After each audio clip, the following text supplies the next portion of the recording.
This story is entirely fictional and does not glorify violence, crime, or organized criminal enterprises. It reflects the severe psychological and social consequences of criminal activity. All criminal behavior leads to devastating outcomes. The office smelled like death. Not the clean, antiseptic death of hospitals, but the slow rot of something left too long in darkness. Mold crept along the ceiling tiles of Sarno Waste Management like black veins, spreading through cheap acoustic panels that hadn't been replaced since 1987. The stench of garbage permeated everything, seeping into the furniture, the carpet, the very walls themselves, a constant reminder that this entire operation was built on handling other people's refuse. Dominic Sarno sat behind a desk scarred with cigarette burns and water rings, watching 5 men who pretended to respect him. At 56, Dominic looked like what he was, a man whose body had been a battleground for decades of excess.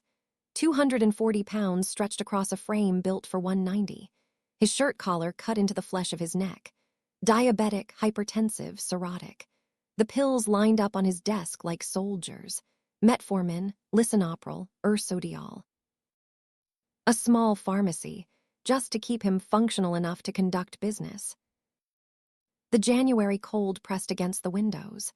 Outside, genuine garbage trucks rumbled through the lot, performing their legitimate function while simultaneously laundering money through a maze of shell corporations and inflated contracts. The beauty of the waste management business was its simplicity. Cash changed hands daily. Invoices could be adjusted. Weight tickets fabricated. The garbage itself provided perfect cover for moving other commodities. Tony Galante sat directly across from Dominic, 38 years old and hungry in the way only ambitious men in their late 30s could be. Lean where Dominic was heavy. Sharp where Dominic had dulled.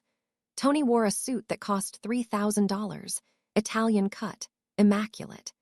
His shoes alone were worth more than most of the legitimate employees made in a month. He checked his phone constantly, texting, always connected to networks that extended far beyond this rotting office. The other 4 capos arranged themselves around the room with the practiced spacing of men accustomed to violence. Frank Benedetto, 52, old school, scarred knuckles and careful eyes. Jimmy Russo, 45, handles logistics, never raises his voice. Paul Marconi, 39, runs the docks, always smells like diesel and fish. And Vincent Calabrese, 58, the only man in the room older than Dominic, survivor of 4 regime changes, loyal only to survival itself. Dominic's voice came out rougher than it used to, scraped raw by years of whiskey and unfiltered cigarettes.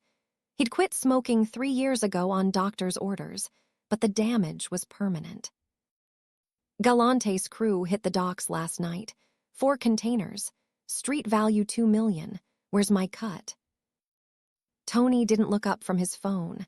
The disrespect was subtle but unmistakable. A younger Tony would have stood at attention when the boss spoke. This Tony, the Tony of January 2025, treated Dominic like middle management.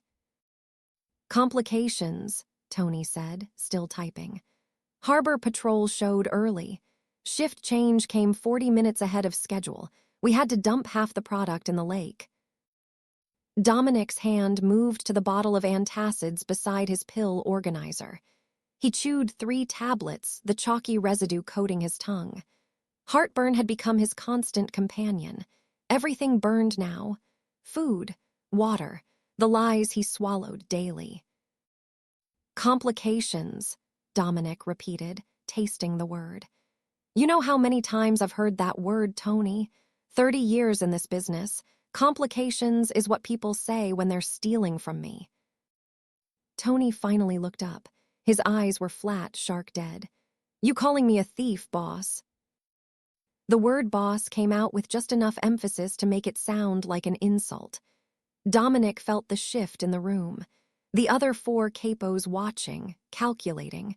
This was a test, not even a subtle one. Tony was measuring how much spine Dominic had left. I'm saying I want an accounting, Dominic said. Full breakdown, What came off those ships, what went into the lake, what made it to distribution? Numbers, Tony, I want numbers. You'll have them by Friday. I want them by tonight. Tony smiled. It wasn't a pleasant expression. Tonight I'm busy. Friday's the best I can do. 30 years ago, Dominic would have put Tony through the window for that response. 20 years ago, a broken jaw. 10 years ago, at least a raised voice. Today, Dominic just nodded. Friday, then. The meeting dissolved. The capos filed out, Tony last, pausing at the door. Boss, you should get that cough checked. Sounds bad. The door closed. Dominic sat alone in the office that smelled like rot, listening to the garbage trucks outside, and knew with absolute certainty that Tony Galante was planning to kill him. The realization didn't come with fear, just a tired acknowledgement like checking off an item on a to-do list. Of course Tony wanted him dead. That's how this worked. You rose by removing the man above you. Dominic had done it to Carlo Messina in 1995. Someone would do it to Tony eventually. The wheel turned. Blood greased the axle. Dominic stood, joints protesting. His lower back sent lightning up his spine. Sciatica, the doctor said. Lose weight, the doctor said. Stop drinking, the doctor said. As if any of that mattered now. The bathroom was attached to his office, a small mercy. He locked the door, turned on the faucet to mask any sound, and leaned over the sink. The cough came in waves, deep and wet. When it finally subsided, he looked down at the pink foam in the basin. Not bright red. Not yet, but pinker than yesterday. Pinker than last week. 3 months ago, Dr. Amirian had shown him the ultrasound images. The liver looked like cottage cheese, riddled with scar tissue and fatty deposits. Cirrhosis, stage 3. 18 to 24 months if he stopped drinking immediately. 12 months if he didn't. But the doctor had added something else, something Dominic had tried to forget. That's assuming stable progression. If you continue at your current pace, combined with the stress, the hypertension, refusing treatment, the timeline could collapse much faster. We're talking exponential decline once the kidneys start failing. I run a stressful business, Dominic had said. Then prepare for the timeline to accelerate significantly, Dr. Amirian had replied. 12 months is optimistic, 6 is more realistic, and when it goes, it'll go fast. Dominic splashed water on his face, avoiding his reflection. He didn't need to see what time had done to him. He felt it in every movement, every breath. This body was a prison slowly collapsing. His phone vibrated. The screen showed, St. Mercy Hospital in bland sans serif font. A nurse's voice, professionally sympathetic. Mr. Sarno, this is Nurse Chen from St. Mercy. Your wife's condition has deteriorated significantly in the past hour. The doctor suggests you come as soon as possible. How long does she have? A pause. Nurses hated that question. It's difficult to say. Hours, perhaps, maybe less. I'm in the middle of something. I'll be there when I can. He hung up before she could respond. The guilt came immediately, but guilt was just another sensation to file away with the heartburn and the back pain, and the knowledge that Tony Galante was measuring him for a coffin. Angela, his wife of 32 years, dying in a hospital bed while he sat in an office that smelled like garbage, lying to a nurse about being too busy to watch the woman who'd shared his life slip away. But he couldn't go. Not now. Not during business hours. Because Angela Sarno, sweet, faithful Angela, still believed her husband ran a legitimate waste management company. Believed he worked long hours because the contracts were demanding.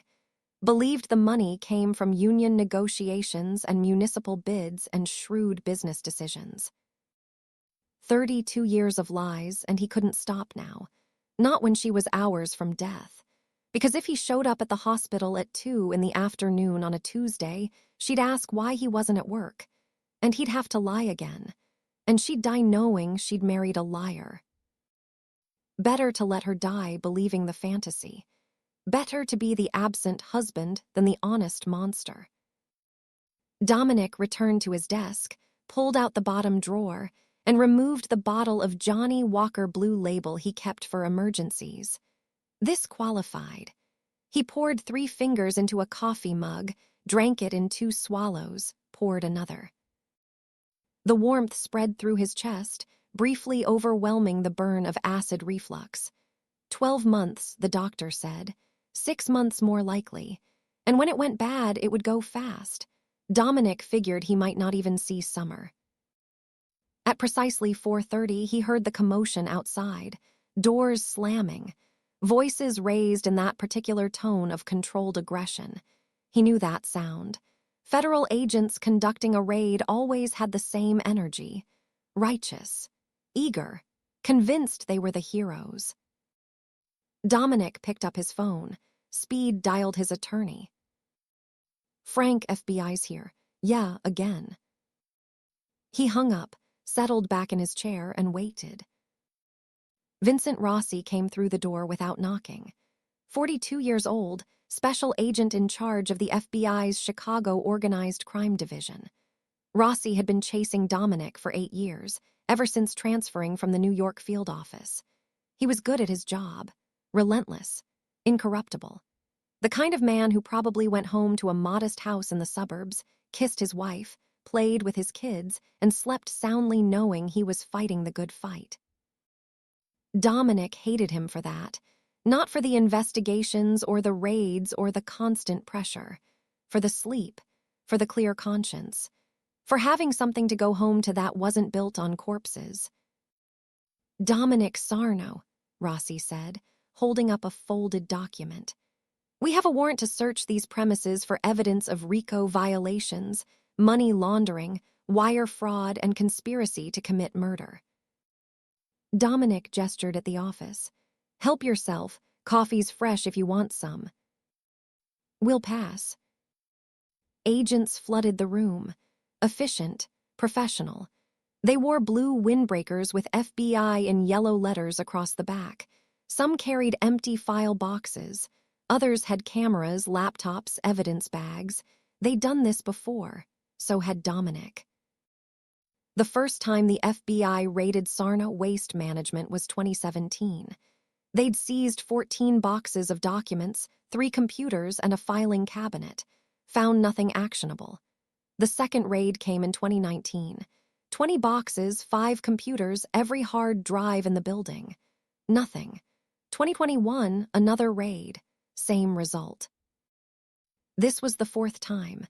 Dominic had learned to keep nothing incriminating in writing. No emails, no texts, no recorded phone calls, everything face to face. Old school. The way Carlo Messina had taught him back when Dominic was 25 and stupid enough to think this life led somewhere good. But Rossi looked different today, less frustrated, more confident. He stood close to Dominic's desk, watching his agents work, and when he spoke, his voice carried the weight of certainty. "We have someone," Rossi said quietly. "Close to you, very close, and they've been talking to us for 18 months, wearing a wire, recording every conversation, every order, every admission." Dominic kept his expression neutral. "You've said that before." "This time I mean it.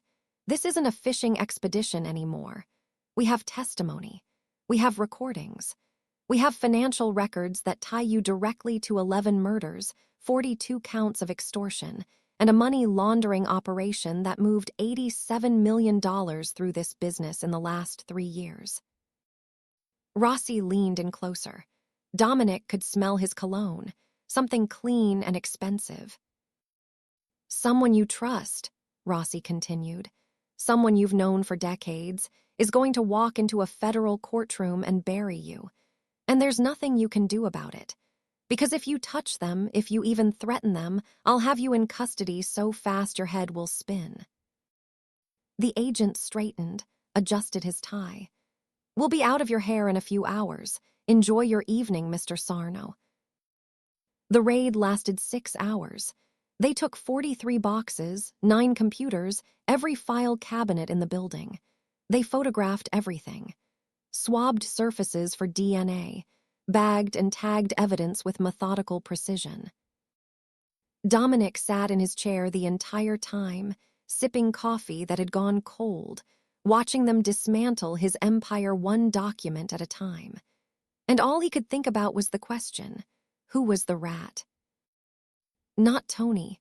Tony wanted to replace him, not imprison him. Tony's path to power required Dominic dead, not testifying. Not Frank Benedetto, too old school, too loyal to the code. Frank would eat a bullet before wearing a wire. Not Jimmy Russo. Jimmy was barely literate, couldn't navigate the complexity of an FBI cooperation agreement if his life depended on it. Not Paul Marconi.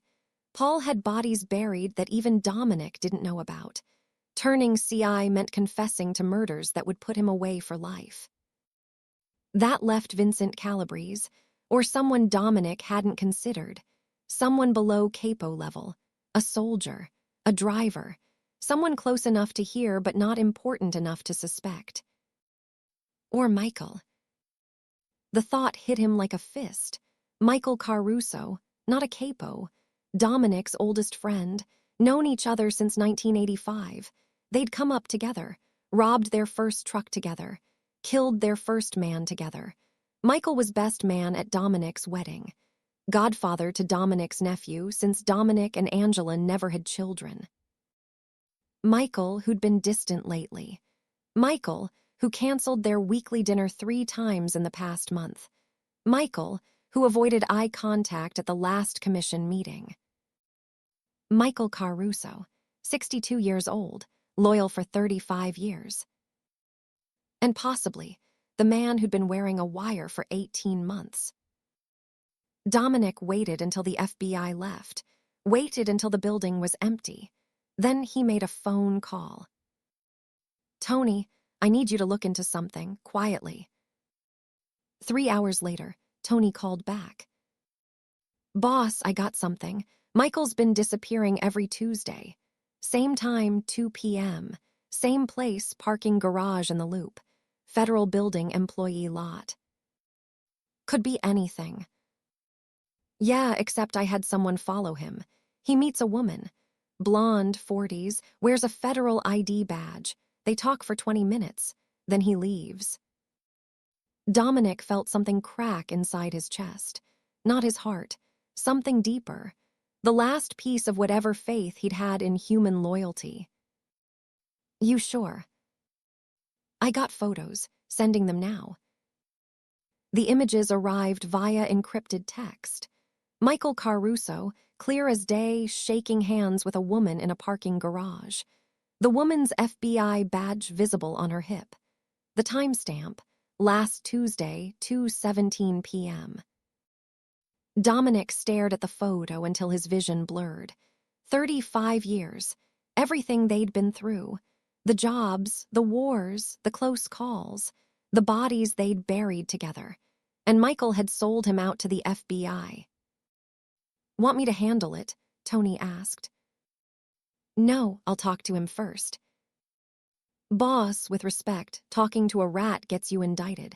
We should make this permanent. I said I'll handle it. Dominic hung up, poured another drink, looked at the photo again. Michael's face showed no guilt, no fear, just a man having a conversation in a parking garage. How long had Michael been lying to him? What had Michael told the FBI? Which murders did they know about? Which rackets were compromised? And most importantly, why? Why would Michael turn after 3.5 decades? Dominic thought about calling, decided against it. This conversation needed to happen face to face. No phones, no wires, just 2 old men who'd once been brothers having the last honest talk of their lives. He drove to Michael's house in Naperville. 40-minute drive from the office. Suburbs, nice neighborhood. 2-story colonial with a manicured lawn and a minivan in the driveway. Michael lived here with his wife Teresa. No kids. Teresa couldn't conceive, same as Angela.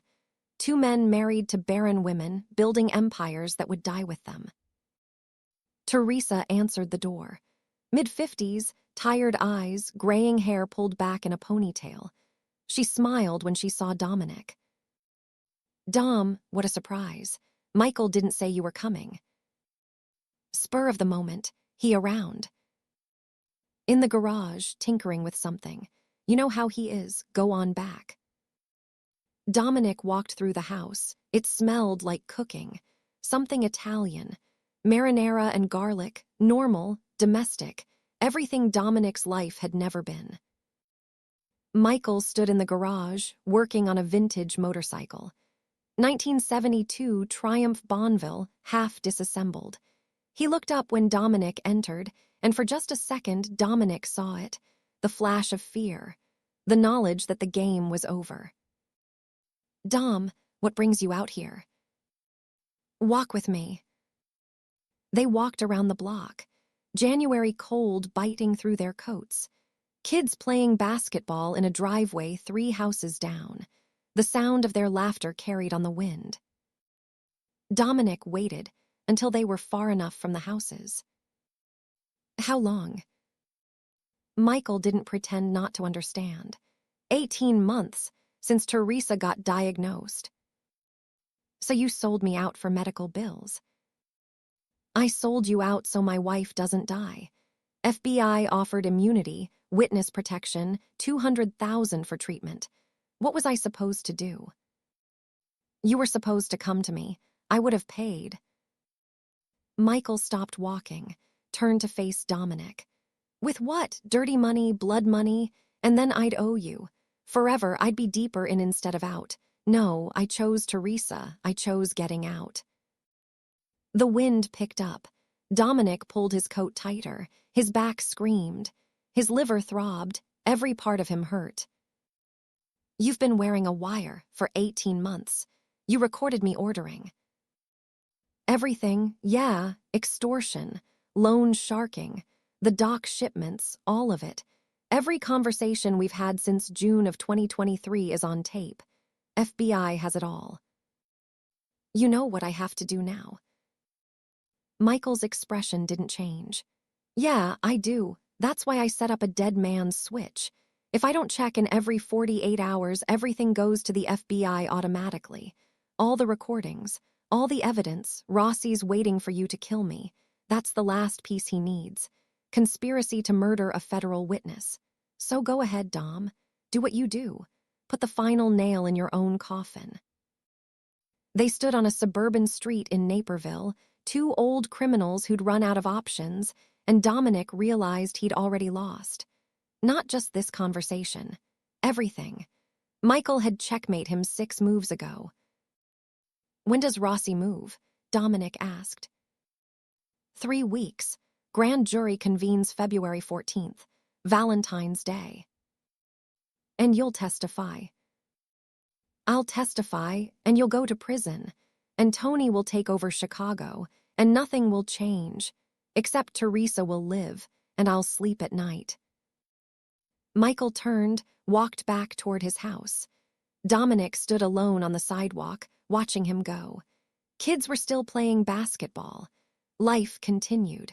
Normal people with normal problems, completely unaware that 2 men had just ended a 35-year friendship built on murder and money.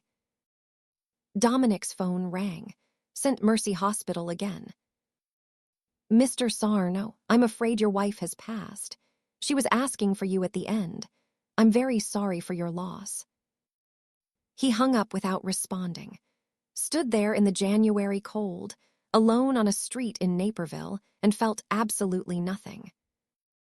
Angela was dead. Michael had betrayed him. Tony was plotting his murder. The FBI was building a case that would put him away for life, and all Dominic could think about was how much his back hurt. He drove back to the office, found Tony waiting with 3 soldiers, big men with dead eyes and gym memberships. The kind of men who did what they were told without asking questions. We have a problem, Tony said. Michael's not the only rat. Tony pulled out his phone, played a recording. Dominic's own voice, tinny through the speaker. I want the union rep gone. I don't care how. Make it look like an accident. The date stamp read January 7th, 1 week ago. This was filed in federal court this morning, Tony said, as evidence, which means Michael gave them the tape before you confronted him today. He wasn't scared of you killing him. He already made sure you can't. Dominic sat down heavily. The chair creaked under his weight. Tony continued, Boss, you have 3 weeks before indictment. I'm here to offer you options. He counted on his fingers. Option 1, run. I have a route through Mexico. You disappear. I hold the territory until the heat dies down. Option 2, fight. We eliminate key witnesses, drag this out in court for years. Option 3, cooperate. You flip on the commission, become CI yourself. Rossi might offer a deal. Dominic looked at Tony, really looked at him, saw the calculation in those shark eyes. This wasn't loyalty. This was a hostile takeover with a veneer of concern. There's a 4th option, Dominic said. What's that? I don't do any of those. I face this like a man. Tony smiled. It was the smile of a predator who just cornered wounded prey. That's not an option, boss. That's suicide. Maybe, but it's my suicide. Tony's smile widened. Have it your way, but you should know the commission's already been contacted. They're meeting tomorrow, about you, about succession, about damage control. They're going to replace me. They already have. I'm taking over Chicago effective immediately. You're being offered pension. $50,000 a month for life, or you can refuse and be classified as a liability. Dominic knew what liability meant. It meant a bullet, a car accident, a sudden heart attack, whatever method was cleanest. You've been planning this for months, Dominic said. Longer, but Michael accelerated the timeline. Sometimes you get lucky. Tony stood, adjusted his expensive suit. You have 24 hours to decide. Take the pension and fade away, or refuse and see what happens. Either way, Chicago's mine now. It's been a pleasure working with you, Dom. The soldiers filed out. Tony lingered at the door. For what it's worth, you were a good boss. But this business doesn't reward loyalty. It rewards results. And your results have been declining for years. The door closed. Dominic sat alone in his office that smelled like death, listening to the garbage trucks outside, and understood with complete clarity that his life had been a waste. Not the 30 years in organized crime, not the murders or the extortion or the money laundering. Those were just symptoms. The waste was deeper, fundamental. He'd missed his wife's death for a business meeting. He'd lost his best friend because he couldn't imagine paying for medical treatment with clean money. He'd built an empire on suffering and convinced himself it meant something. And now, at 56, dying faster than even the doctors predicted, facing federal indictment and organizational betrayal, Dominic Sarno finally saw the truth. He'd never had power. He'd just been permitted to pretend. The phone rang one more time. Father Patrick Chen, Angela's priest. Mr. Sarno, your wife passed peacefully. She was asking for you, wanted to tell you something. I told her you'd come when you could. Was I right? Dominic closed his eyes. What did she want to say? That she forgave you for not being there, for the distance, for whatever it was you couldn't tell her. She said she always knew you were protecting her from something. She just wished she could have helped carry the burden. She deserved better than me. Yes, Father Patrick said, she did. The line went dead. Dominic opened the bottom drawer of his desk, pulled out the Johnny Walker, and drank straight from the bottle. The burn felt appropriate, punishment and escape at the same time. Outside, the garbage trucks made their rounds, hauling away refuse. keeping the city clean. The legitimate business that provided perfect cover for the rot underneath. Dominic thought about the fourth option, the one Tony had called suicide, walking into the federal courthouse, facing the charges, accepting the consequences. No deals, no cooperation, no running. Just a man at the end of his rope, deciding that falling was better than clinging. The bottle was half empty when he made his decision. He'd face this like a man, or at least like the broken, dying, abandoned thing he'd become. Either way, it would end soon. 6 months if he stopped drinking, more likely less. And when the kidneys failed, when the exponential decline the doctor warned about kicked in, it would go fast. Dominic took another pull from the bottle and figured he might not even make it to trial. Maybe that would be mercy. This story is entirely fictional and does not glorify violence, crime, or organized criminal enterprises. It reflects the severe psychological and social consequences of criminal activity. All criminal behavior leads to devastating outcomes. The commission met in a warehouse in Gary, Indiana, neutral territory, far enough from Chicago that local law enforcement didn't pay attention, close enough that the drive took less than an hour. Dominic had attended dozens of these meetings over 3 decades. Strategy sessions, territory negotiations, disputes that needed resolution before they became wars. This time he was the dispute. The warehouse belonged to a trucking company that moved legitimate freight during the day and served other purposes at night. Concrete floors, high ceilings with exposed ductwork, the kind of space that swallowed sound. 20 folding chairs arranged in a semicircle. Dominic counted 14 men already seated when he arrived. Bosses from Detroit, Milwaukee, Cleveland, St. Louis. The Midwestern network, not the glamorous families from New York or the ruthless operations from the coasts. These were working-man criminals. Rust Belt pragmatists who understood that power came from controlling unions and municipal contracts, not flashy headlines. Anthony Castellano sat at the center. 73 years old, white hair combed straight back, liver-spotted hands folded on the table before him. New York family, semi-retired, but still commanded respect. He'd been doing this since Dominic was in diapers. Survived 4 federal investigations, 2 assassination attempts, and the complete transformation of organized crime from neighborhood operations to international networks. Dominic took the empty chair at the far end. The positioning was deliberate. Supplicant's seat. The man being judged, not the man doing the judging. Castellano's voice carried the rough texture of a lifetime smoker. Dominic, thank you for coming. Didn't know I had a choice. You always have choices. It's the consequences that limit us. Castellano gestured to the assembled men. We've reviewed your situation. Your capo turned informant. FBI has RICO case. 18 months of recorded conversations. You're compromised. Dominic said nothing. What was there to say? Michael had buried him. The evidence was real. Fighting it would just burn through money and accomplish nothing. We're not here to judge you for getting caught, Castellano continued. This business, eventually everyone gets caught or killed. It's the nature of what we do. We're here to discuss succession, damage control, making sure Chicago operations continue smoothly. You're replacing me. We're asking you to step aside, voluntarily, with dignity.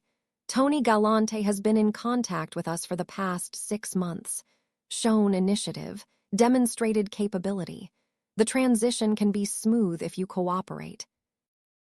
Dominic looked around the semicircle, 14 faces showing various degrees of indifference.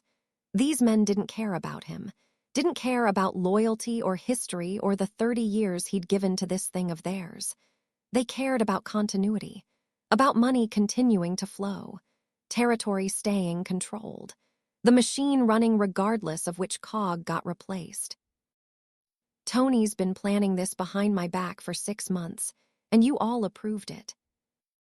Castellano spread his hands. "Business is business. Personal feelings are a luxury we can't afford. You taught me that yourself, back in '97 when you testified against Carlo Messina. Don't pretend you're surprised." The reference stung. Dominic had indeed turned state's evidence against his former boss in exchange for immunity. That's how he'd risen.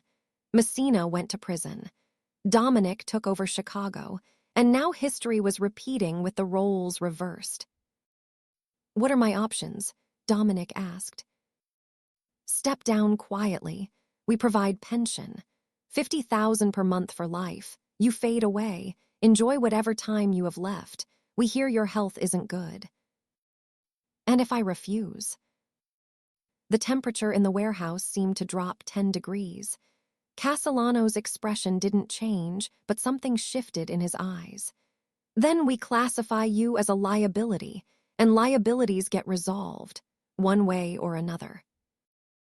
Dominic understood. Accept exile or accept death. Those were the options. The same choice given to Carlo Messina 28 years ago. Messina had chosen to fight. Ended up in federal prison, died of a stroke in 2019, unmourned and forgotten. "How long do I have to decide?" "You've already decided. We can all see it. You're tired, Dominic. You've been tired for years. Take the pension. Disappear. Let Tony handle the federal case. He's younger, hungrier, better equipped for what's coming." Castellano stood. The meeting was over. The other bosses filed out without acknowledging Dominic's presence. Invisible already. A ghost haunting his own organization. Only Castellano remained. He walked over, placed a hand on Dominic's shoulder. The gesture almost felt paternal. "For what it's worth, you did good work. Kept Chicago stable, made money for everyone.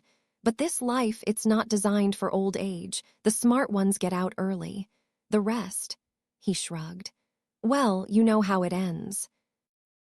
Dominic drove back to Chicago in silence. No radio, no phone calls, just the hum of tires on asphalt and the weight of absolute failure pressing down on his chest. His bodyguards were gone. The 2 men who'd flanked him for the past 8 years simply weren't at the warehouse when he came out. Reassigned already. Tony's people now. The transition was that seamless, that fast.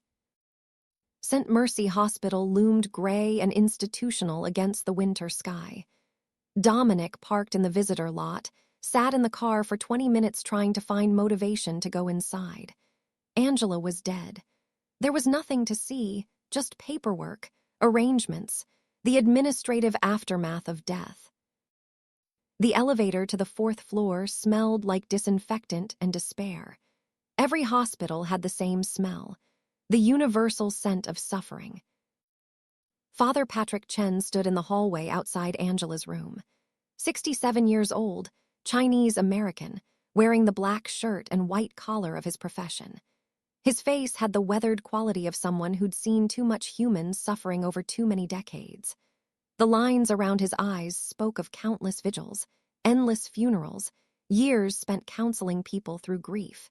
His expression held no warmth when he saw Dominic approaching. "Mr. Sarno." "Father."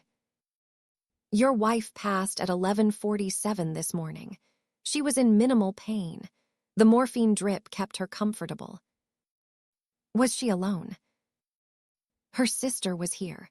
Maria stayed through the night, left about an hour ago to make arrangements with the funeral home." Dominic nodded. Maria hated him, had hated him since he and Angela got married in 1992. She'd seen through the waste management executive facade from day one. Knew Dominic was connected, tried to talk Angela out of the marriage, failed, and spent 32 years watching her sister decline into loneliness while married to a man who was never present. "Did Angela say anything at the end?" Father Patrick's jaw tightened. "She asked for you, every day for a week. Where's Dom? Why isn't he here? I told her you were busy with work, because what else could I say? That her husband couldn't be bothered to sit with her while she died. I couldn't leave. Business was. Business? Father Patrick's voice carried enough contempt to fill the hallway. You know what your business is, Mr. Sarno? It's death. You deal in death. You profit from death. You cause death. And now death has finally touched something you supposedly cared about, and you weren't even here to witness it. Dominic felt anger flash through the exhaustion. You don't know anything about me. I know everything about you. My father was killed by your organization. 1987, he owned a restaurant on Cicero Avenue. Lee's Garden, small place, good food. He refused to pay protection money, said he'd rather close the business than fund criminals. Someone set fire to the building while he was inside doing prep work. 4 a.m., no one around. He burned alive. The words landed like physical blows.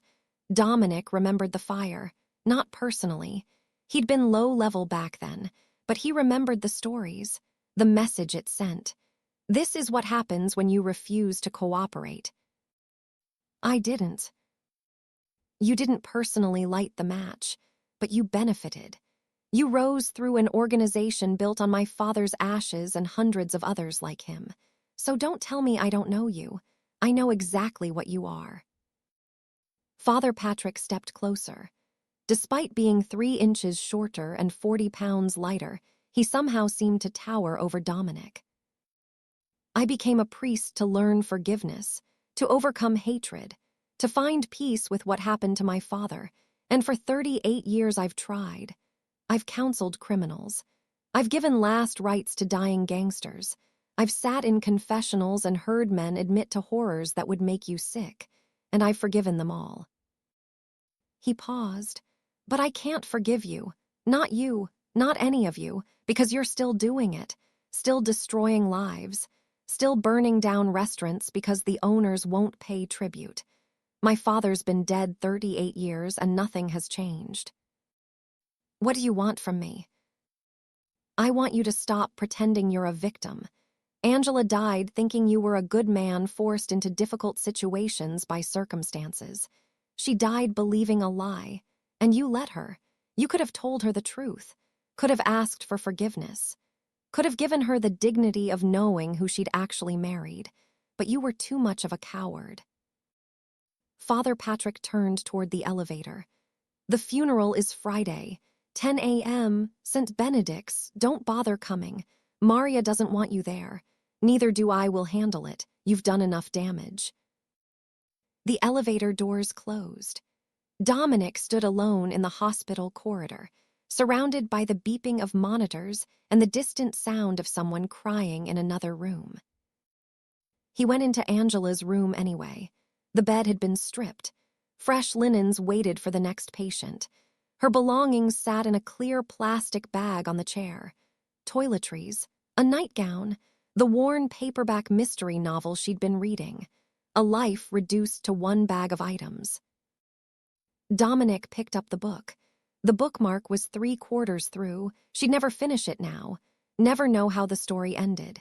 He set it back down, suddenly aware of how many things Angela had left unfinished. Conversations, dreams, the life she'd wanted versus the life she'd gotten. He left without taking anything. The drive home took him through neighborhoods he'd controlled for decades. Protection rackets running in these bars, loans sharking out of those pawn shops. The entire South Side was his territory, or had been, past tense now, Tony's territory. His apartment sat above a commercial laundry service. The smell of industrial detergent permeated everything. 2 bedrooms, 1 bathroom, furniture from the 90s that Angela had picked out before the cancer diagnosis forced her into managed care facilities. She'd lived here for 6 months after the diagnosis, then the pain got too bad for home care. Hospice first, then hospital when even hospice couldn't manage the symptoms. Dominic stood in the living room that still held traces of her presence. Coffee mug on the end table with lipstick marks still visible on the rim. Magazine on the couch, open to a crossword puzzle half completed. reading glasses folded on top. He should clean it up, box these things, donate them, move forward. Instead, he poured 4 fingers of Johnny Walker and sat on the couch beside the ghost of his dead wife. The package arrived 3 hours later. No return address. No postage. Hand-delivered, slipped under the door. Dominic almost didn't notice it, almost stepped on it on his way to the bathroom. Brown manila envelope. His name written in careful block letters across the front. Inside, a newspaper clipping from 1998. Restaurant owner dies in arson. Lee's garden burns in suspected insurance fraud case. The article included a photo. Chen Lee, 42 years old, smiling in front of his restaurant. Father Patrick's father. Also inside, a photograph, same photo from the newspaper but enlarged. Someone had drawn flames around the edges in red marker. Written across the bottom, "This is one. There are 47 others, all on you." Initialed, MC. Michael Carusa. And a USB drive. Dominic plugged it into his laptop. The computer was old, slow, bought in 2019 and barely functional now. It took 3 minutes to read the drive. One folder, 47 video files. He clicked the first one. A woman appeared on screen. Early 60s, gray hair, thick glasses. She sat in what looked like a police interview room. Cinder block walls, fluorescent lighting. The timestamp read June 2023. Her voice shook. "My name is Patricia Holloway. My husband was Dennis Holloway. He refused to pay protection money to Dominic Sarno's organization in 2006. They beat him in front of our children, broke both his legs, 3 ribs, fractured his skull. He recovered physically, but he was never the same. Suffered from anxiety, depression, couldn't work. In 2008, he killed himself. Hanged himself in our garage. Our daughter found him." She stared directly into the camera. "I hope you rot in hell, Mr. Sarno. I hope you suffer the way my family suffered. I hope you die alone and unmourned and everyone you ever cared about abandons you." The video ended. Dominic opened the second file. A man this time. 40s, hollow cheeks, prison tattoos visible on his neck. Name's Marcus Webb. My dad took a loan from your people in 1999, $10,000 to cover medical bills. By the time he died in 2004, you said he owed $400,000. Interest compounded weekly. We lost the house, lost everything. I was 12 years old, ended up in foster care. My mom drank herself to death by the time I was 16. His expression hardened. You destroyed my family for $10,000. Where were you when we were homeless? Where were you when my mom was dying? You slept fine, ate fine, never thought about us once. Third video, fourth, fifth. Dominic watched them all. 47 testimonies. 6 hours of people whose lives he'd destroyed, describing the consequences in excruciating detail. Widows, orphans, bankrupted business owners. People who'd lost homes, families, futures, all because they'd crossed paths with Sarno Waste Management. All because they'd needed money or refused to pay tribute or happened to be in the wrong place when Dominic's people needed to send a message. He didn't remember most of them, couldn't place the names or faces. They were just transactions, just business, numbers in a ledger. But they remembered him. Every one of them remembered. Carried the damage for decades, passed the trauma to their children, the ripples spreading outward from decisions Dominic had made and forgotten about before the day was over. By video 43, Dominic was vomiting into the kitchen sink, not from guilt. The mechanism for guilt had calcified years ago. He vomited from seeing the scale, the sheer magnitude of destruction. 1 man, 30 years, 47 families minimum. And those were just the ones Michael had found, the ones willing to testify. How many others were there? How many lives ruined that wouldn't make it into evidence? Couldn't be documented? Died too soon or moved too far or simply wanted to forget? The last video showed a young woman, early 30s, professional looking, blazer and blouse, conference room setting. My name is Jennifer Castillo. When I was 16, your men killed my brother. His name was David. He was in the wrong place at the wrong time, a dispute over territory. Your people were sending a message to a rival crew. David was walking home from school. He caught a stray round, died on the sidewalk 3 blocks from our house. She paused, collecting herself. I had to identify his body. I was 16 years old and I had to look at my little brother with a bullet hole in his chest and tell the police that yes, that's David. That's my brother. Her eyes were dry. The grief had evolved past tears into something harder. You probably don't even remember. It was just another day for you, another body, another casualty, but I remember every day. And I want you to know that David would have been 31 this year.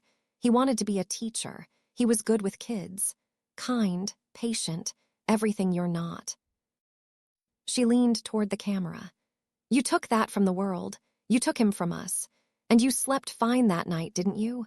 You went home, had dinner, watched TV, lived your life, while we buried a 16-year-old boy who never hurt anyone. The video ended. Dominic sat in the dark apartment, surrounded by Angela's ghost and the weight of 47 testimonies, and felt something crack inside. Not remorse, not redemption, just a terrible clarity. He'd wasted his life destroying others. The phone rang. Tony Galante. Boss, we need to talk. Commission made their decision official. I'm taking over Chicago effective Monday. You're out. I know. They're offering the pension. $50K a month, that's generous. I suggest you take it. And if I don't? Silence on the other end, then Tony's voice, colder than before. Then you become a problem, and problems get resolved. You taught me that. I did. So we're clear. You step aside. Take the money. Disappear. Let me handle the FBI case. In return, you get to live out whatever time you have left in peace. Dominic looked at the paused image on his laptop screen. Jennifer Castillo, staring into the camera with eyes that had seen too much too young. What happens to Michael? FBI's got him in protective custody already. Witness protection after he testifies. We can't touch him without bringing down federal heat we can't handle. He gets away with it. And the 47 families he found. The testimonies. Tony's laugh was sharp and humorless. Those aren't admissible in court. Hearsay. No chain of custody. Michael's playing mind games with you, Dom, trying to make you crack before the trial. Don't let him win. But Michael had already won. The testimonies didn't need to be admissible. They just needed to be true. I'm taking the pension, Dominic said. Smart choice. I'll have Frank draw up the paperwork. You'll receive first payment end of the month. Just stay quiet. Don't talk to media. Don't talk to FBI. Don't talk to anyone. Understood? Understood. Dominic hung up, poured another drink. The bottle was nearly empty now. He'd bought it 3 days ago. Angela's funeral was scheduled for Friday. He wouldn't attend. Maria would handle it. Father Patrick would give the eulogy. And Angela would be buried with people who actually loved her present to mourn. Dominic would be alone in an apartment that smelled like industrial detergent, drinking whiskey and watching testimonies from people whose lives he'd destroyed. This was the bill, not prison, not death. This, the absolute certainty that nothing he'd done mattered, that his entire existence had been dedicated to causing suffering for profit. And now, at 56, dying faster than the doctors predicted, abandoned by his organization and hated by everyone who knew the truth, he had to sit with that knowledge. No redemption available. No forgiveness possible, just consequence. The liver pain started around 2 a.m. Sharp, stabbing, radiating from his right side through his entire torso. He took the oxycodone Dr. Amirian had prescribed, 15-milligram tablets. Directions said one every 6 hours as needed for pain. Dominic took 3. The drugs dulled the physical agony, but did nothing for the other kind. That pain had no pharmaceutical solution. He fell asleep on the couch, still wearing his clothes from the commission meeting, the laptop playing Jennifer Castillo's testimony on loop because he'd forgotten to close it. In his dreams, 47 families surrounded him, not threatening, just present, watching, waiting for him to acknowledge what he'd done. He woke at dawn with his phone ringing, unknown number. Mr. Sarno, this is Special Agent Vincent Rossi. FBI, we need to talk in person today. I have nothing to say to you. I think you do. I think you've had a rough few days. Wife dying, getting pushed out of your organization, watching your best friend testify against you. I think you're ready to consider options you wouldn't have considered a week ago. What options? Cooperation, you flip. Testify against the commission. We offer immunity on specific charges, reduced sentence on others. Witness protection. Medical care for your condition. A chance to die somewhere other than a federal prison. Dominic almost laughed. You want me to become a rat? I want you to become a witness for the prosecution. There's a difference. Not to the people who'd kill me for it. We can protect you, new identity, relocation, 24-hour security until trial. After that witness protection program, you disappear, start over. Whatever time you have left, you spend it as someone else. Dominic thought about it. 47 testimonies, 47 families, and those were just the ones Michael had found. How many more were out there? What would I have to do? Testify, grand jury first, then trial. Detail the commission's structure. Name names. Provide evidence of interstate criminal enterprise. RICO predicates, financial records. We already have most of it from Michael, but corroboration from multiple sources strengthens the case. How long do I have to decide? 72 hours. After that, the grand jury convenes and we move forward with what we have. This offer expires. Rossi gave him an address, federal building, downtown, 4th floor, room 412. Friday, 10 a.m. If you're there, we'll talk. If not, we proceed without you. The line went dead. Friday at 10 a.m., the exact time of Angela's funeral. Dominic looked at the calendar on his phone. Today was Tuesday. 72 hours meant Friday morning. He could attend the funeral or he could meet with the FBI. Not both. The choice seemed cruelly designed. One last test of what mattered more. The wife he'd ignored for 3 decades, or the chance to bring down the organization that had consumed his life. He already knew which one he'd choose. Not because he was noble, not because he wanted redemption, but because attending Angela's funeral would require facing Father Patrick and Maria and everyone else who knew what he really was. Would require sitting in a church and pretending grief while surrounded by people who saw through the performance. Meeting with Rossi was easier, cleaner, just business. The week crawled forward. Wednesday, he received notice from the commission, official termination of his position, pension agreement attached, $50,000 per month deposited directly to his account. All he had to do was sign, agreeing never to contact active members of the organization, never to interfere with operations, never to cooperate with law enforcement. The penalty for violation, death. Dominic didn't sign, not yet. Thursday, he drove past St. Benedict's, the church where Angela's funeral would be held. White stone building, Gothic architecture, stained glass windows depicting saints he didn't know the names of. He'd been inside twice, once for the wedding, once for Angela's mother's funeral in 2003. He didn't go inside now, just drove past, slow enough to see the hearse being prepared in the parking lot.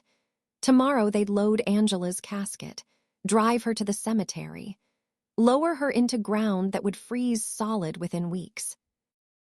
And Dominic would be 4 miles away in a federal building, negotiating immunity in exchange for betraying everyone he'd ever worked with.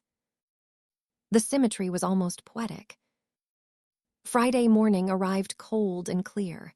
Dominic dressed carefully, suit and tie, the same outfit he'd wear to a funeral. He drove downtown, parked in a garage 3 blocks from the federal building. 10 a.m., room 412. Rossi waited inside with 2 other agents and an assistant U.S. attorney named Sarah Mendez. 40-something, sharp eyes, no jewelry except a watch. She got right to it. Mr. Sarno, we're prepared to offer the following: immunity from prosecution on 14 counts in exchange for truthful testimony regarding the Commission's activities from 1995 to present. Reduced sentencing recommendation on remaining charges. Witness protection placement after trial.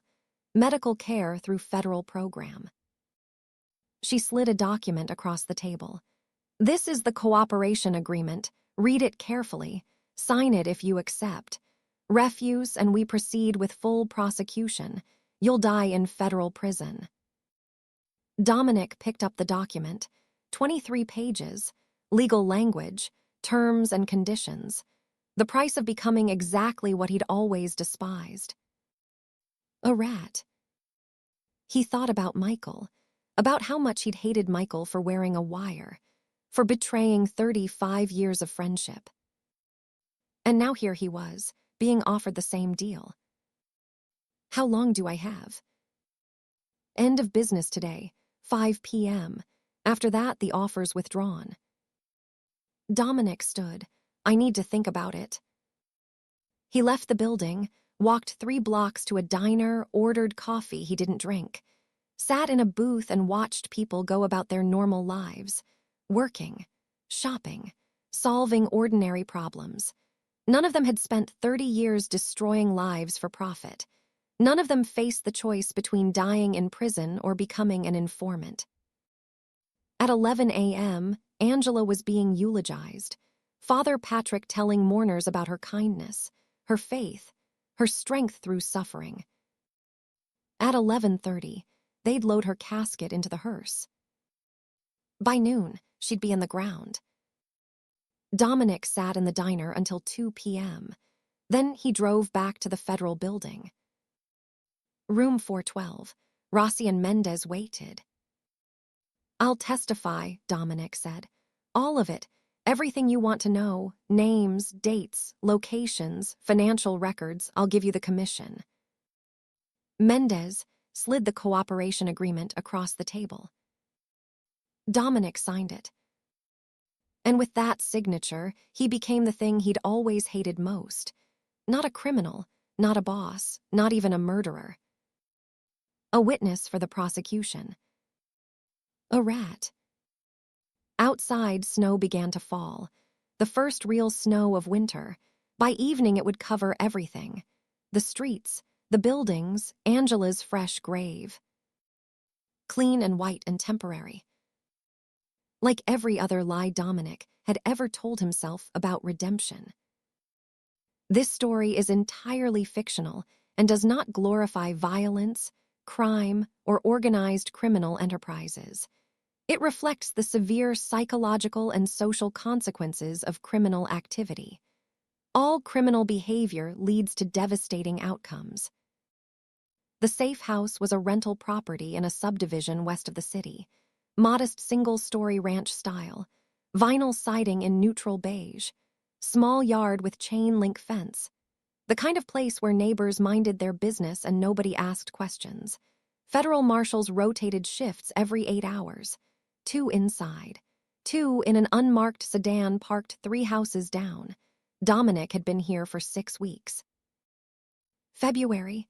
The snow had stopped falling but hadn't melted. Everything outside remained frozen in gray slush. Dominic watched through the window as neighborhood kids trudged to school bus stops, their breath forming clouds in the morning cold. Normal lives, normal problems. None of them had spent the last 6 weeks preparing to testify against everyone they'd ever known. The grand jury had convened 3 weeks ago. Dominic testified for 11 hours over 2 days. Names, dates, financial structures, territory divisions. 23 criminal enterprises spanning 3 decades. The assistant U.S. attorney, Sarah Mendez, walked him through each one methodically. No drama, just facts delivered in the sterile environment of a federal courthouse. Michael Caruso had testified the week before. They'd kept Dominic and Michael separated. Different safe houses, different handlers. The FBI didn't want them coordinating stories or settling old grudges. Smart policy. Dominic wasn't sure what he'd do if he saw Michael face to face. Probably nothing. Just stare at the man who'd been his best friend for 35 years and feel absolutely empty. The indictments came down on Valentine's Day. 14 members of the commission, 47 associates, RICO charges, money laundering, conspiracy to commit murder. The largest organized crime takedown in Midwest history. News channels ran it as their top story for 3 days. Dominic watched the coverage from the safe house. Saw Tony Galante led out of Sarno Waste Management in handcuffs. Saw Anthony Castellano arrested at his home in Cicero. Saw Frank Benedetto, Jimmy Russo, Paul Marconi, all the men he'd worked with for decades, now facing life sentences. Because of him. Because he'd signed a cooperation agreement and told the truth. Marshall Davis sat in the kitchen drinking coffee. Mid-40s, professional, polite but distant. He'd been Dominic's primary handler since the day after the agreement was signed. "Trial starts Monday," Davis said. "Prosecution estimates 6 weeks. You'll be called as witness week 2 or 3, depending on how defense cross-examination goes with other witnesses." And after trial. Witness protection, new identity, relocation. We're looking at Arizona. Small town, low cost of living, medical facilities nearby for your condition. Arizona, desert, heat, as far from Chicago as you could get while staying in the continental United States. A place to die under a name that wasn't his own. What about Michael? Mr. Caruso is being relocated separately. Different state. You won't have contact. 35 years of friendship ending with government-mandated separation. No goodbye. No final conversation. Just 2 old men sent to different corners of the country to live out whatever time they had left as strangers to everyone, including themselves. Dominic's phone rang. The burner phone Davis had given him. Only 3 people had the number: Davis, Mendez, and Dr. Amirian. The doctor's voice carried professional concern. "Mr. Sarno, your latest blood work came back. The liver enzymes are significantly elevated. Kidney function is declining rapidly. We need to discuss your options." What options? Hospice care, pain management, making arrangements. The combination of continued alcohol consumption, refusal of treatment, and the stress of the past several weeks has accelerated the deterioration exactly as I warned. What I projected as 12 months has compressed dramatically. You have weeks now, not months. The exponential decline I mentioned is happening. Dominic remembered that conversation from 3 months ago. The doctor's warning that the timeline could collapse if he didn't change course. He'd ignored it, kept drinking, kept living under maximum stress. And now the bill was coming due faster than anyone predicted. How long exactly? 4 to 6 weeks, maybe 8 if we're aggressive with treatment, but the treatment itself will make you miserable. Dialysis, transfusions. You'll spend what time you have left in hospitals. And without treatment, 4 weeks, maybe less, you'll deteriorate rapidly. Jaundice, confusion, eventually coma. But you can do it at home or wherever you choose to be. Home, Dominic didn't have a home anymore. Just safe houses and witness protection placement in Arizona. Death under an assumed name in a town where no one knew him. "I'll think about it," Dominic said. He hung up. Davis was watching from the kitchen doorway. "Bad news. Terminal prognosis, 4 to 6 weeks. Davis nodded. He'd probably seen this before. Witnesses who cooperated only to die before trial. The government got their testimony on record through videotaped depositions, but the impact wasn't the same. Juries wanted to see the witness, hear them, judge their credibility in real time. "We should video your testimony," Davis said, "in case you're not able to appear in person." "I'll appear. Mr. Sarno, if the doctor says." "I'll appear. I didn't do this to die in a safe house. I'll testify in person, in court. Let them see what they created." What they created. As if Dominic hadn't chosen this life. As if he'd been forced into 3 decades of crime. The self-pity was pathetic even to him, but he couldn't seem to stop. The next 2 weeks passed in a haze of preparation. Mendez came to the safe house daily, running through testimony, anticipating defense questions, coaching him on how to handle cross-examination. "They're going to attack your credibility," she said. "Point out that you're a convicted criminal testifying to save yourself. They'll bring up every murder, every extortion, every lie you've ever told. You need to stay calm. Acknowledge what you did. Don't make excuses." "I'm not planning to make excuses." "Good, because the jury needs to see remorse, not defiance, not self-pity, just a man accepting responsibility for his actions." But Dominic didn't feel remorse. He felt tired, felt sick, felt the slow dissolution of his body and the faster dissolution of everything he'd built. Remorse required caring about the damage. Dominic had moved past that. He'd watched the 47 video testimonies, knew intellectually that he'd destroyed lives, but the emotional connection was missing. He was too far gone, too close to death. The moral weight that should have crushed him barely registered. He was a dead man, testifying against other dead men. The only difference was he'd die free. The jaundice started the week before trial. His skin took on a yellow tint. The whites of his eyes turned the color of old paper. His urine came out dark brown, signs of liver failure, the body unable to process bilirubin, poison accumulating in his blood. Dr. Amirian wanted to hospitalize him, start dialysis, buy more time. Dominic refused. "I need to be able to walk into that courtroom," he said. "Dialysis will leave me too weak. I'll testify. Then you can do whatever you want." "You might not survive to the end of trial." "Then I don't, but I'm testifying first." Monday morning. The trial of United States v. Castellano began in federal court. Judge Patricia Morrison presiding, 68 years old, former prosecutor, reputation for running tight courtroom, no nonsense, no theatrics. Dominic watched the opening statements via closed-circuit television from the safe house.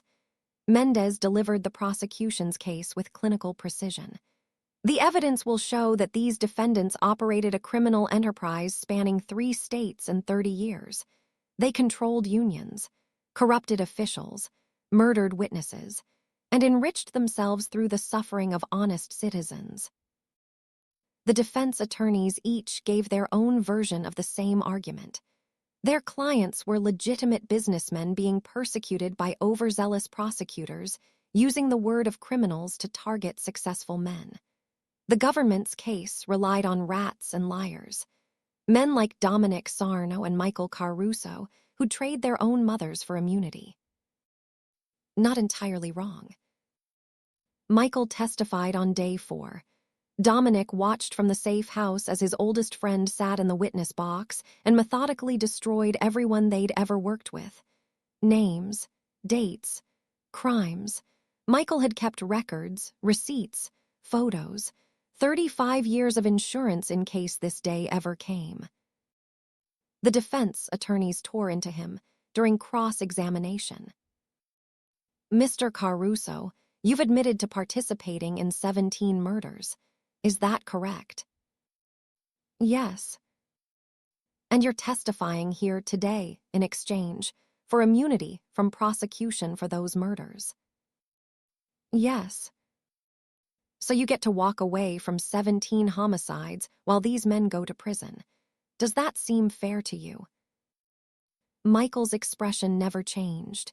No, it doesn't seem fair, but I'm not here because it's fair. I'm here because my wife was dying and I couldn't afford treatment. The government offered a deal. I took it. So you'd betray anyone to save yourself? I already did. That's why I'm here.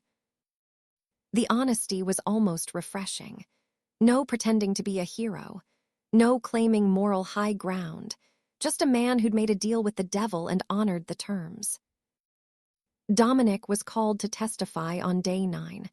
By then, the jaundice had spread. His skin was the color of mustard, his eyes yellow and bloodshot. He'd lost 18 pounds in 2 weeks. The suit Mendez had bought him hung loose on his frame. Marshal Davis drove him to the courthouse in an unmarked SUV. Back entrance. Service elevator. They kept him away from cameras, away from the defendants who'd gladly kill him if given the chance. The courtroom was smaller than it looked on television. Wood paneling, high ceilings. The jury box held 12 ordinary-looking people trying to process the enormity of what they were hearing. Dominic was sworn in, sat in the witness box, looked out at the faces of men he'd worked with for decades. Tony Galante stared at him with pure hatred. Anthony Castellano showed nothing. Frank Benedetto looked away. Mendez approached. Please state your name for the record. Dominic James Sarno. Mr. Sarno, how long were you involved in organized criminal activity? 30 years, from 1995 to 2025. And what was your role?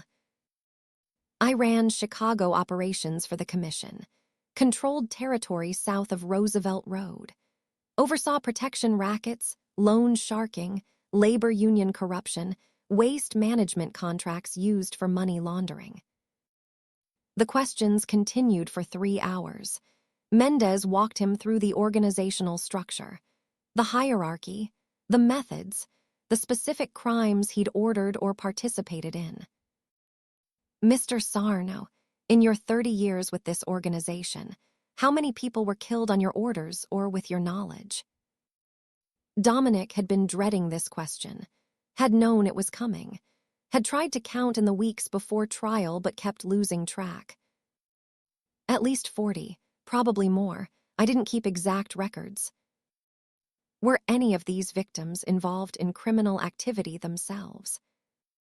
Some were rival gang members, people who stole from us, informants, but some were civilians, business owners who refused to pay protection, witnesses who saw things they shouldn't have, people in the wrong place at the wrong time. Like David Castillo. Yes. Mendez pulled out a photo, showed it to the jury. 16-year-old boy, school photo, smiling. David Castillo was killed in 2009, shot during a territorial dispute. You knew about this? Yes, it was reported to me after it happened. And what did you do? Nothing. We couldn't undo it, so we moved on. You moved on. Yes.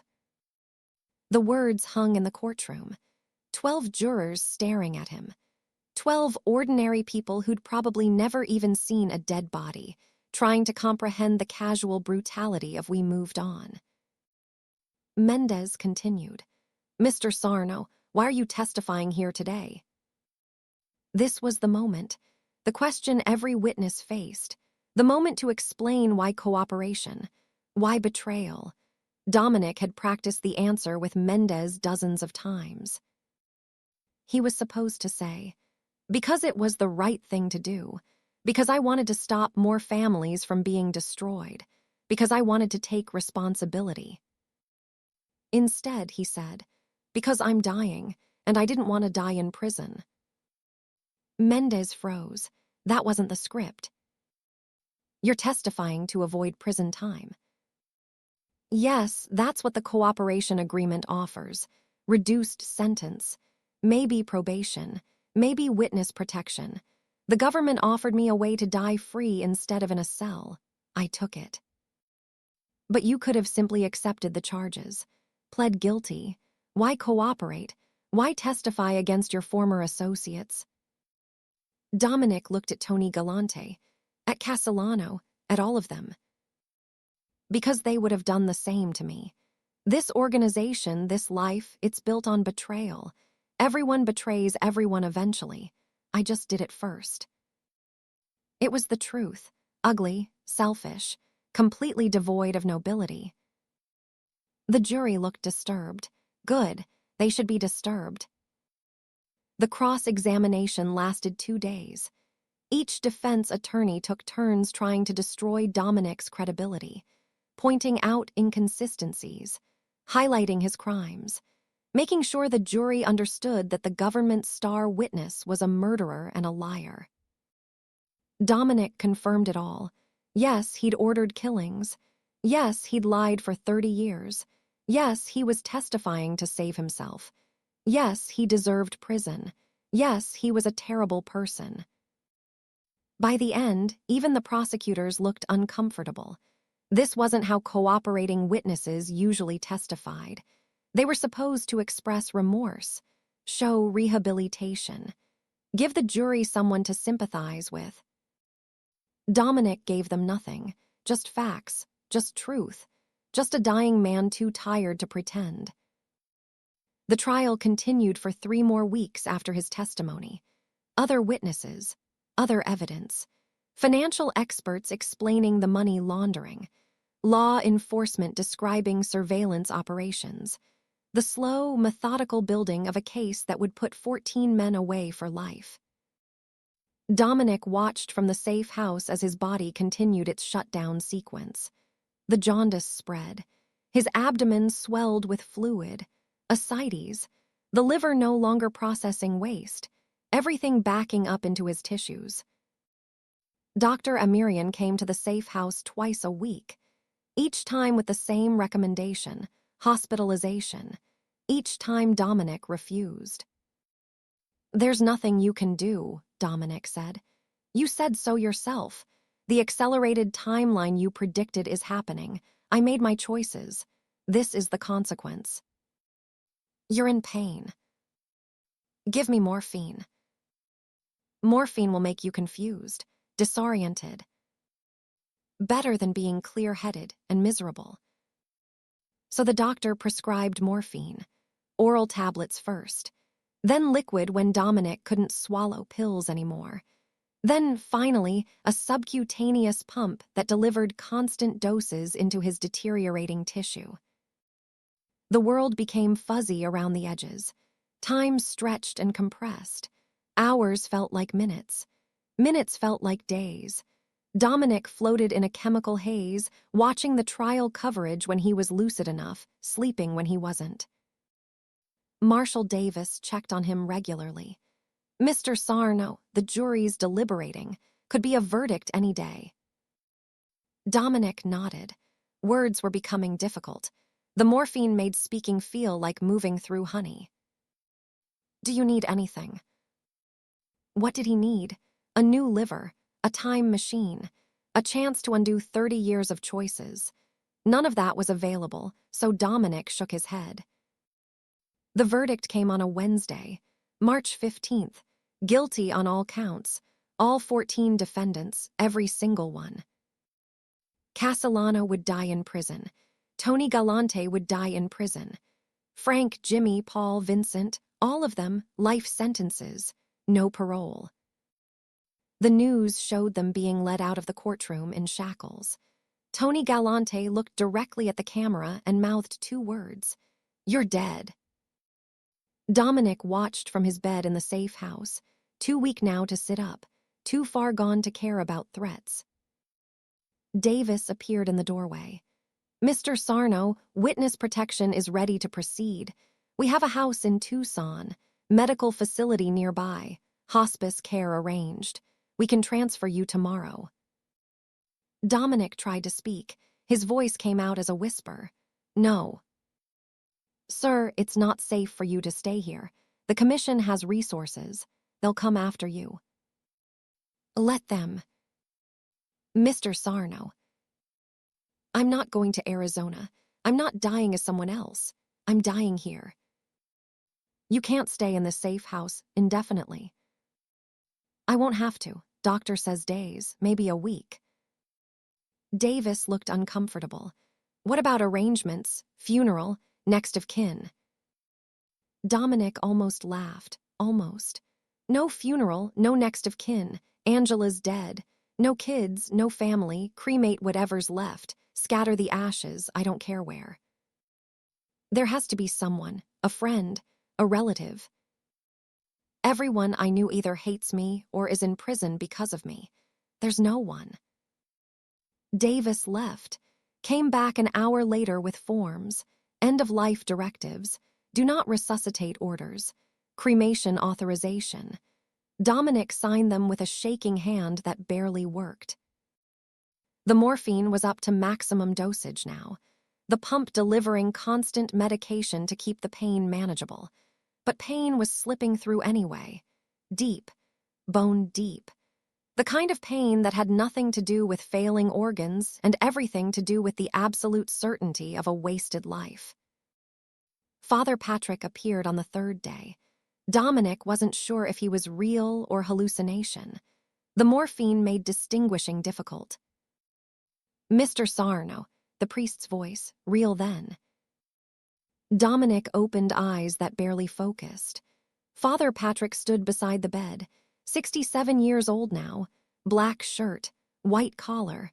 The decades had carved deeper lines into his face, expression unreadable. "Why are you here?" "Marshal Davis called, said you were dying, asked if I'd come." "To give last rites."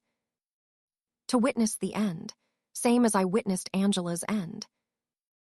Patrick pulled a chair close to the bed, sat down, looked at Dominic with eyes that held no warmth but no hatred either, just observation. "You testified. The commission's going to prison. Does that feel like redemption?" Dominic managed a weak laugh that turned into coughing. "No, feels like nothing." "Good, because it is nothing. You didn't testify to help anyone.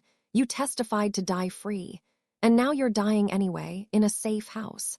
Alone, exactly what you deserve." "Then why are you here?"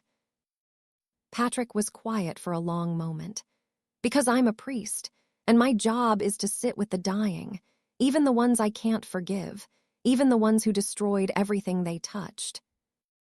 "I don't want your pity." "I'm not offering pity, I'm offering witness. Someone should see how this ends. Someone should remember that Dominic Sarno died alone after destroying 47 families, that his cooperation didn't redeem him, that justice didn't heal anything, that he simply ended. No grace, no forgiveness, just an ending. The words should have hurt, probably would have a week ago, but Dominic was too far gone. The morphine had dulled everything. Pain, emotion, the capacity to care. "Angela forgave me," Dominic whispered. "Angela didn't know who you really were. She forgave a fantasy, not you." "The 47 families. What about them? Do they know? About the trial, about the convictions?" Patrick nodded. Some attended, sat in the gallery, watched you testify, watched the verdict. Did it help? Help what? Did it help them, knowing the people responsible went to prison? Patrick considered the question. No, Jennifer Castillo still has a dead brother. Patricia Holloway still has a dead husband. Marcus Webb still had his childhood destroyed. Justice didn't undo any of that. It just confirmed what they already knew, that you destroyed their lives and got away with it until you didn't. I didn't get away with anything. Patrick gestured at the room, the medical equipment, the morphine pump. You're dying in a clean bed with pain medication and a federal marshal protecting you. Meanwhile, your victims died in alleys, in fires, on sidewalks. You got away with everything that mattered. Dominic closed his eyes, too tired to argue, too close to death to care. Are you afraid? Patrick asked. Of what? Hell, judgment, whatever comes after. I don't believe in hell. You should. You built one, lived in it for 30 years, invited hundreds of others to join you there. If hell is real, you've earned a place in it. And if it's not? Then you simply end. Consciousness stops. Dominic Sarno ceases to exist, and the world continues without you. Either way, you lose. Patrick stood. I'll stay until you're gone. Not for you, for Angela, because she would have wanted someone here at the end, even though you don't deserve it. The priest moved to the chair by the window, took out a rosary, began praying quietly in Latin. Dominic drifted in and out of consciousness. Time became meaningless. Sometimes Patrick was there, sometimes Marshall Davis, sometimes Dr. Amirian checking vitals and adjusting morphine levels. Sometimes Angela sat in the chair, looking exactly as she had 30 years ago, young, healthy, smiling. I waited for you, she said. At the hospital, I kept asking where you were. They said you'd come, but you never did. I'm sorry. Are you, or are you just sorry you got caught? Dominic tried to answer, but couldn't form words. Angela faded, replaced by the 47 faces from Michael's videos, all of them sitting around the bed, watching, waiting. We're not here to forgive you, Jennifer Castillo said. We're here to make sure you know you destroyed us, and we never forgot. We carried it our entire lives, and now you get to carry it to whatever comes next. They faded too. Dominic opened his eyes one last time. Father Patrick was still there, still praying. The light coming through the window was different. Dawn maybe, or dusk. Impossible to tell. Father, Dominic whispered. Patrick stopped praying, leaned close. Confession. You want to confess? Dominic nodded, barely. Patrick hesitated, then slipped on his stole, purple for penance, leaned closer. Go ahead.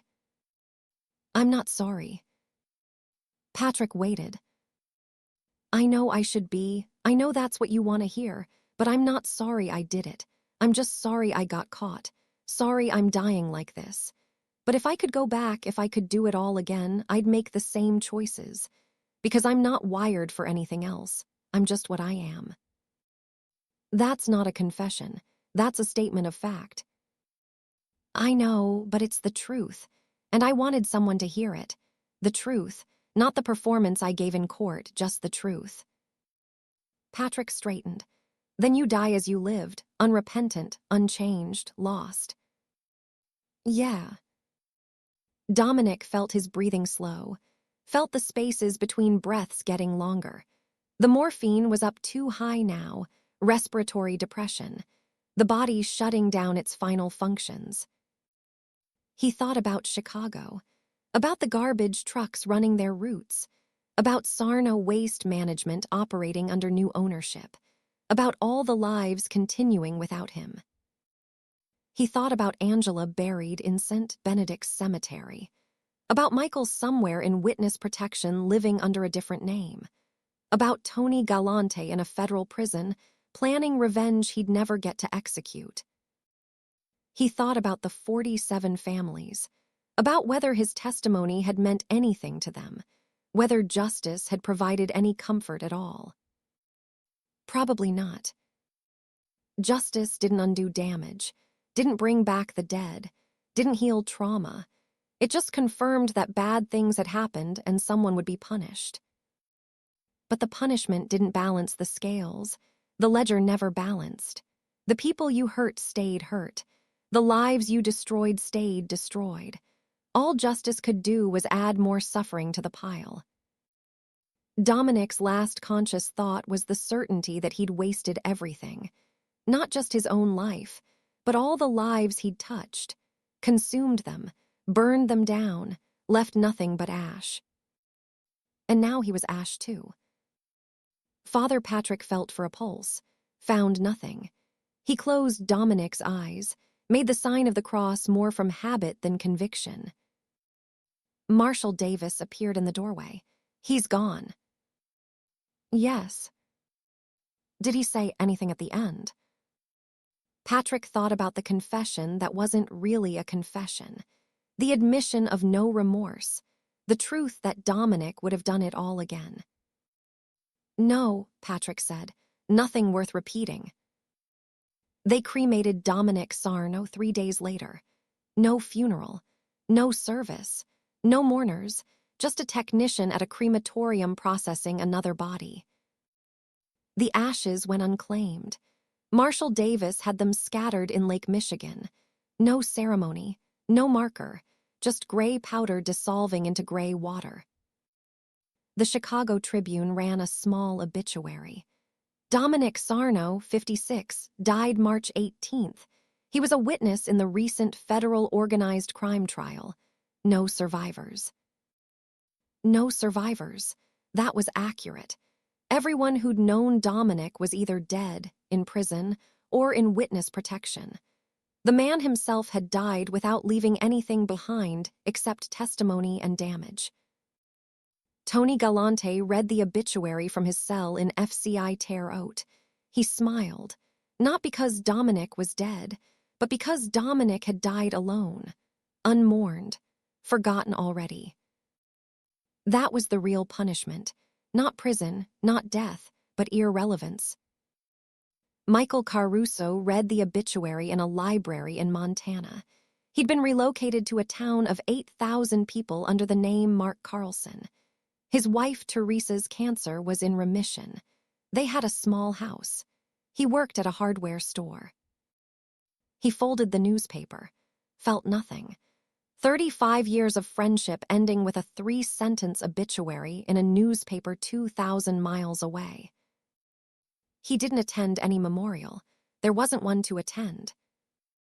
Jennifer Castillo read the obituary in her office in downtown Chicago.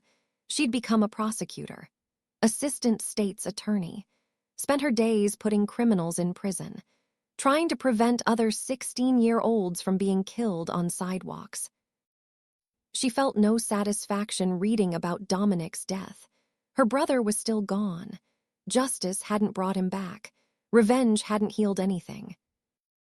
She threw the newspaper away and went back to work.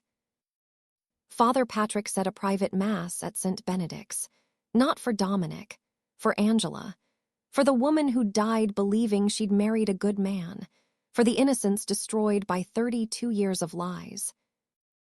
He didn't pray for Dominic's soul, didn't ask for forgiveness or mercy or anything else. Some men were beyond prayer, beyond redemption, beyond anything except the ending they'd earned. 6 months after Dominic's death, the commission members were sentenced. Life without parole, all 14 of them. The judge read the sentence without emotion, just another criminal case, another group of men going to prison. The organization fractured. New people stepped up, younger, hungrier, less constrained by old codes and ancient loyalties. The cycle continued. Chicago's South Side continued operating. Protection rackets, loan sharking, all the same crimes with different faces. Dominic Sarno's testimony had put 14 men in prison, had disrupted operations for 6 months, had cost the commission millions in legal fees and lost revenue. But it hadn't stopped anything. The machine kept running. The damage kept accumulating. The bills kept coming due. And somewhere in Lake Michigan, Dominic's ashes drifted in water that would never be clean. Scattered, dissolved, forgotten. Exactly as he deserved. No redemption, no forgiveness, no grace. Just an ending. The butcher's bill had come due, and like every debt in Dominic Sarno's life, it was paid with nothing but loss.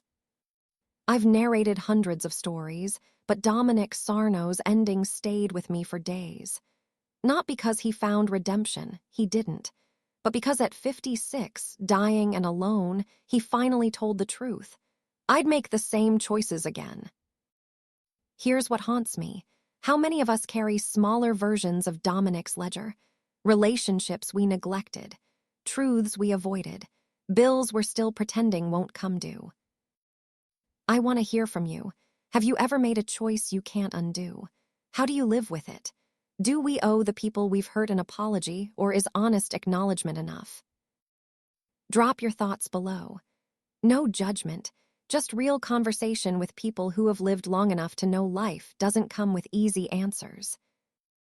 Subscribe if you want more stories that respect your intelligence. Next week, a retired detective confronts the one case that broke him. Recommended. Check out The Last Honest Man in my playlist, another story about the cost of truth.